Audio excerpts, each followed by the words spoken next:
Whenever I travel, I carry a little metal box of Altoid mints because after a 4-hour, 7 a.m. flight, everyone has bad breath. So, almost anyone is willing to take the mint from the Muslim on the airplane. And I know I've been successful when my neighbor turns and asks, "So, what's your name?" You see, even if there was an elephant in the room, I'm still the elephant in the room. Yeah, when an elephant offers you mints on an airplane, I'm fully aware that it's not always easy to accept. So when the courageously curious do pop the "what's your name" question, I try to make it worth their while. My name is Amal. It means hope in Arabic. Most days, my name is waitress at my family's Damascus restaurant, full-time university student and then some, pre-law, world traveler, 11 countries. My name is I've performed poetry in 8 of those countries. International spoken word poet, unapologetic Muslim woman, Syrian, American, hijabi, activist, social justice advocate. My name is writer, teacher, Colorado born, mile high baby. But at the airport, my name is random search. And on the street, it's terrorist, sand nigger, raghead, oppressed, and on the news, it's ISIS, jihadi, suspect, radical. My name is could your Muslim neighbor be an extremist? My mama, who wears the hijab, the Islamic headdress, is often referred to as go back to your country. But she's from Iowa. And her nickname is Lisa Pizza.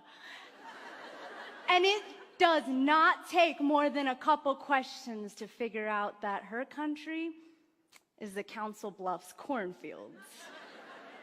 But how would someone know this without asking?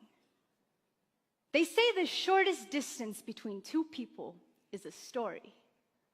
Well, I elaborate on that to say that the greatest distance you can travel in the shortest amount of time is by asking someone their name. The way we name ourselves is a reflection of who we are. Our declarations, family histories, the things we believe, the morals we abide by, our homes, cultures, transformations. Like a Muhammad turned Mo, or a Lisa Pizza turned Iman. And how we name others and how, if we allow others to name themselves, is a reflection of our own declarations, of our courage and our fear. The malleability of a person's story must be self-determined, coming from the lips of the storyteller, not the anchorman, not the megaphone, not even the scarf on her head or the melanin in his skin, because no one can speak the names of billions in one breath unless it's in prayer. And oftentimes when we generalize, it isn't because we're praying. And when we don't ask someone their name, we're not asking for their story. In the world of mass media and rampant misinformation, it is hard for anyone, including myself, to deconstruct all these terrifying stories that we hear.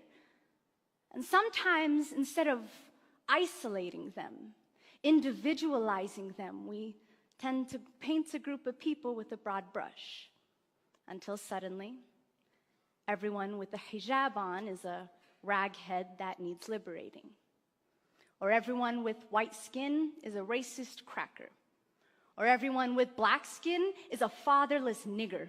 Or everybody who looks like my father is gonna blow up the airplane. Or if the killer had a light complexion, he's just a mentally fragile lone wolf. And we come to this point where we feel like we don't even need to ask people their names because we already gave it to them. In Europe right now, a monumental name change is taking place that has completely transformed a humanitarian responsibility. Countries are deporting refugees. But when you watch news coverage, these refugees are being referred to as migrants. Because let's face it, deporting migrants sounds way more reasonable than deporting individuals who have been forced to flee their country because of persecution, war, and violence. The United Nations definition of refugee. On September 11th, 2001, I attended a private K-8 Islamic school. And within the first hours of the tragedy, my school received 2 bomb threats. The word terrorist was not on my spelling list, but all of us kids picked it up pretty soon after. And in naming us terrorists amidst this mass tragedy that affected us as Americans too, in the words of Dalia Mujahid, we were not just mourners, but we were suspects as well. But a few months ago, me and my very handsome white boy-looking brother named Usama and I were at the museum buying planetarium tickets, and an elderly white man walked up to me and said, "I'm sorry about everything you must be going through right now. I want you to know that not all Americans believe what these buffoons are saying. And I want you..." Yeah, he used the word buffoons. And he said, "I want you to know that we stand by you."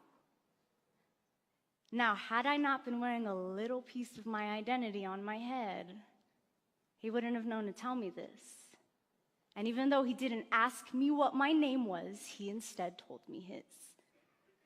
I have learned from experience that when someone really wants to know, they will be willing to cross that threshold of fear and find out that my name means hope.